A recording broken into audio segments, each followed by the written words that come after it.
I know what you're thinking. How dare I have Dr. No so low on this list?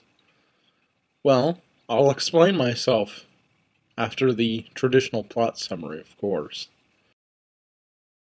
The film begins with a British agent being murdered in Jamaica.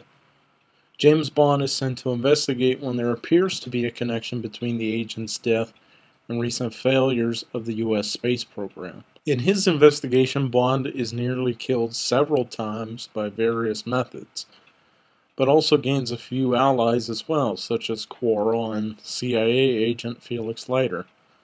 Eventually, Bond learns that the man behind these incidents is Dr. Julius No, a member of Spectre. Bond ventures to Dr. No's hideout, the island of Crab Key, where he meets up with Honey Rider, a bikini-clad woman looking for shells.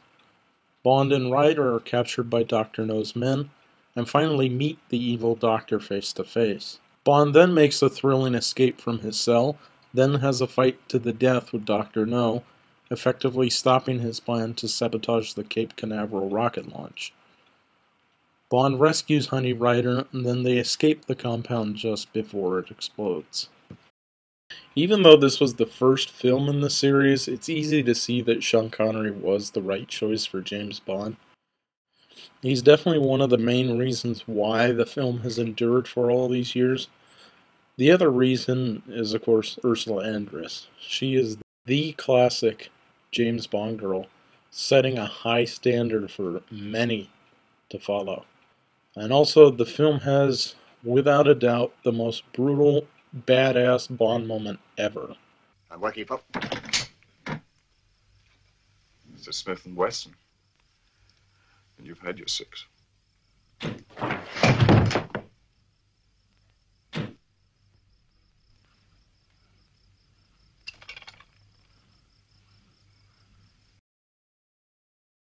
Now, I hate to do this, but I have to point out the few flaws that this film has.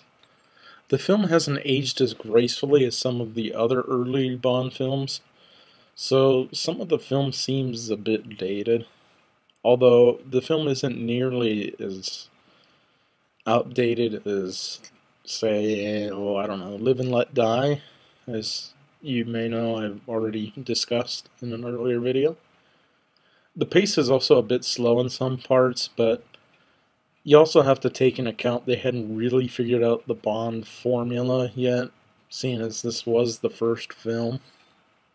So it's excusable. It's not a bad film. It just feels like a dress rehearsal for the next 2 films. Any bad aspects of the film can be taken as the filmmakers were trying to figure out what worked and what didn't. Fortunately, most of what they tried worked. And that's why we still watch these films even today.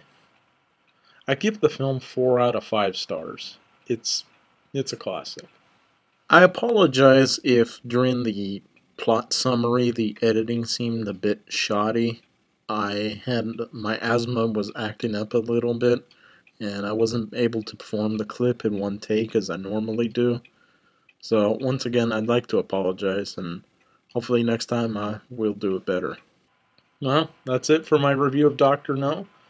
I hope you will respect my opinion and not burn me as a heretic for not putting this in my top 10. Join me next time for number 14 on the list. See ya.